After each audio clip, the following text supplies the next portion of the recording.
아들이 세상을 떠난 그날 밤, 부모는 처음으로 아들의 비밀번호를 입력했습니다. 그리고 자신들이 아들을 전혀 몰랐다는 사실을 알게 됩니다. 부부는 블로그에 짧은 글을 올렸습니다. 우리의 사랑하는 아들이 어젯밤 우리 곁을 떠났습니다. 몇 명이나 읽겠냐고 생각했습니다. 그런데 다음날 아침 이메일함을 열었습니다. 처음에는 잘못 온 메일인 줄 알았습니다.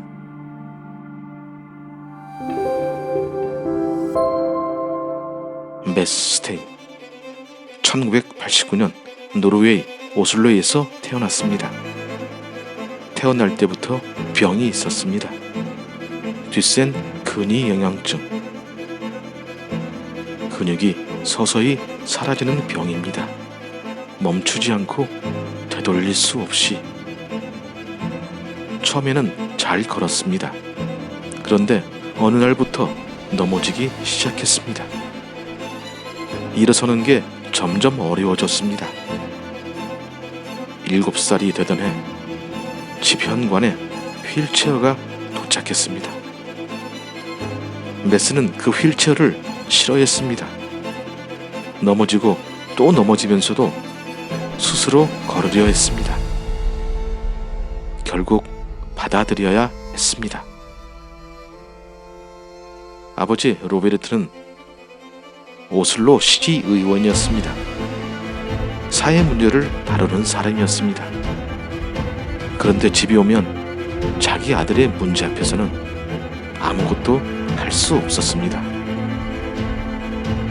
부모는 늘 같은 걱정을 했습니다. 아들이 밖에 나갈 수 없었습니다. 친구를 사귀기 어려웠습니다. 사랑을 경험하지 못할 것 같았습니다.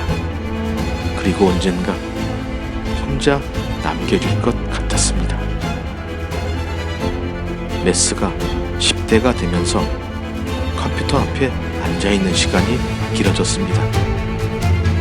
부모는 걱정했습니다. 시간을 낭비하고 있는 게 아닐까? 저러다 더 외로워지는 게 아닐까?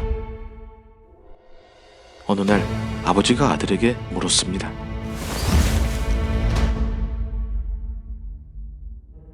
메스는 짧게 대답했습니다. 게임이요. 아버지는 더 묻지 않았습니다. 어머니는 가끔 아들 방 앞을 지나쳤습니다. 화면에서 빛이 새어나왔습니다. 자정이 지나도 꺼지지 않는 빛이었습니다. 부모는 생각했습니다. 친구는 있는 걸까? 거기서 누군가와 이야기라도 하는 걸까? 행복한 걸까? 아무것도 알 수 없었습니다. 그냥 아들은 매일 그 자리에 있었습니다. 2004년 메스가 월드 오브 워크래프트에 접속했습니다. 그는 캐릭터를 하나 만들었습니다. 이름을 줬습니다. 이벨린 레드무어. 키가 크고 금발이고 근육이 있었습니다. 원하는 곳 어디든 달릴 수 있었습니다. 메스는 블로그에 이렇게 썼습니다. 그 안에서 나의 장애는 사라집니다. 사슬이 풀립니다. 내가 원하는 누구든 될 수 있습니다. 게임 속에서 나는 보통 사람입니다. 메스는 스타라이트라는 길드에 들어갔습니다. 그리고 결심했습니다. 자신의 정체를 숨기기로. 이름도 병도 휠체어도 텍스트로만 대화했습니다. 목소리도 쓰지 않았습니다. 불쌍히 여김받지 않고 다르게 대우받지 않고 그냥 이벨린으로 평범하게 살고 싶었습니다.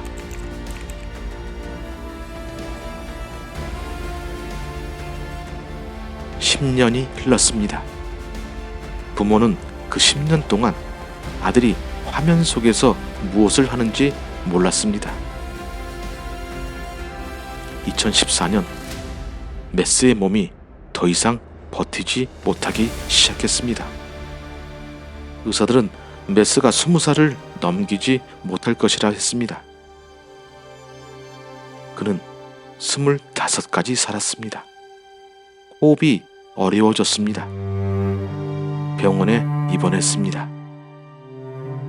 어느 날 밤 메스는 부모에게 말했습니다. 게임 친구들에게 알려줘야 해요. 그러고는 비밀번호를 건넸습니다. 마치 오래전부터 준비한 것처럼.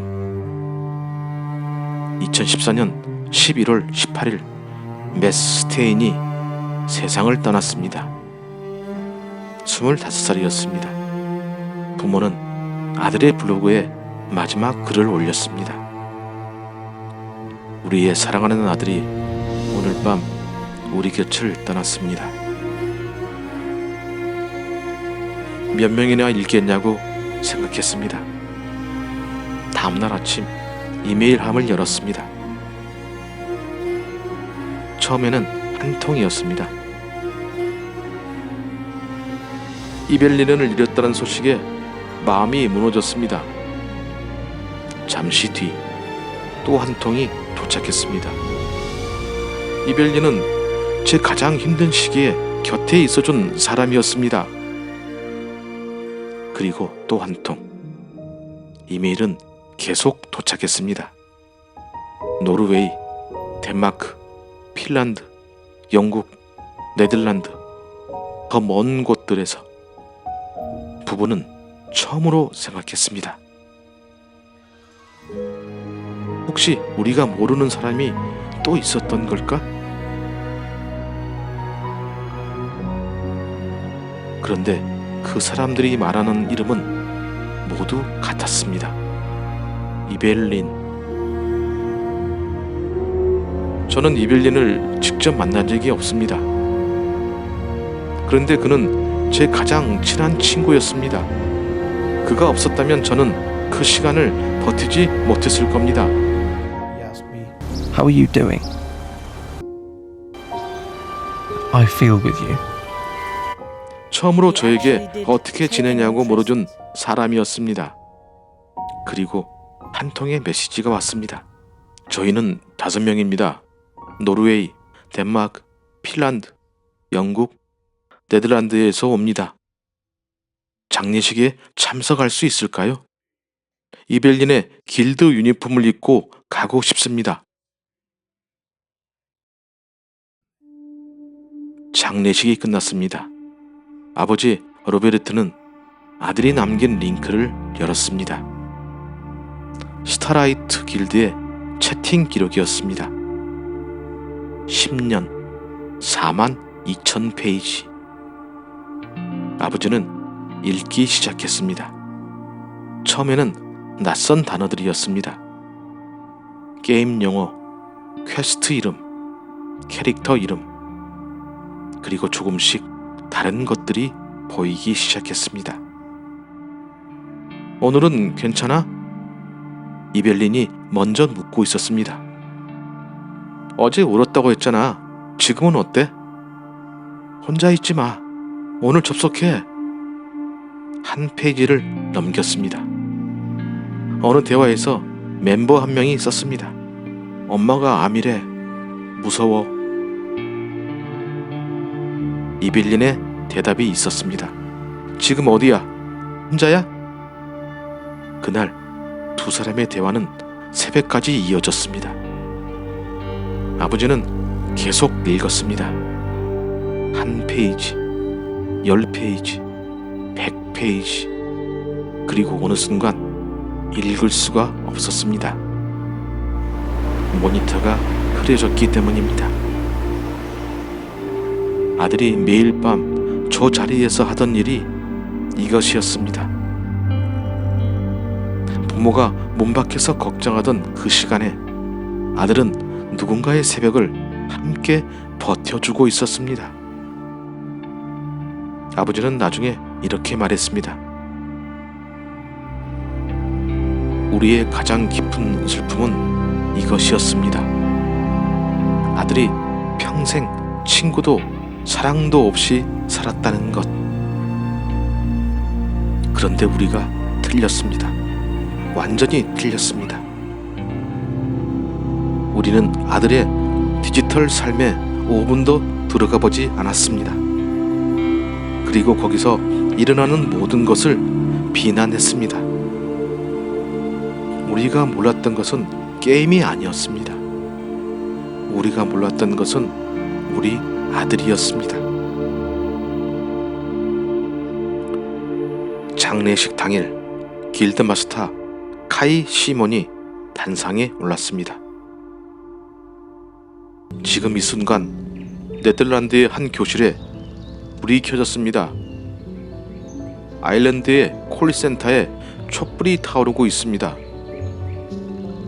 스웨덴의 도서관에, 핀란드의 작은 미용실에, 덴마크의 시청에, 유럽 곳곳에서 이벨린을 기억하는 사람들이 불을 밝혔습니다. 그들은 한 번도 메스의 얼굴을 본 적이 없습니다. 부모는 25년 동안 아들 곁에 있었습니다. 그런데 부모는 그 10년 동안 아들이 어떤 삶을 살고 있는지 몰랐습니다. 아들은 걷지 못했습니다. 하지만 수많은 사람들의 곁으로 걸어 들어갔습니다. 그리고 지금도 매년 그가 세상을 떠난 날, 사람들은 게임 속에서 모입니다. 이벨린이 달리던 그 길을 함께 걷습니다. 메스는 평생 걷지 못했습니다. 하지만 그가 떠난 뒤 그들은 그를 대신해 걷고 있습니다. 게임 속 그가 평생 걷고 싶었던 길 위를.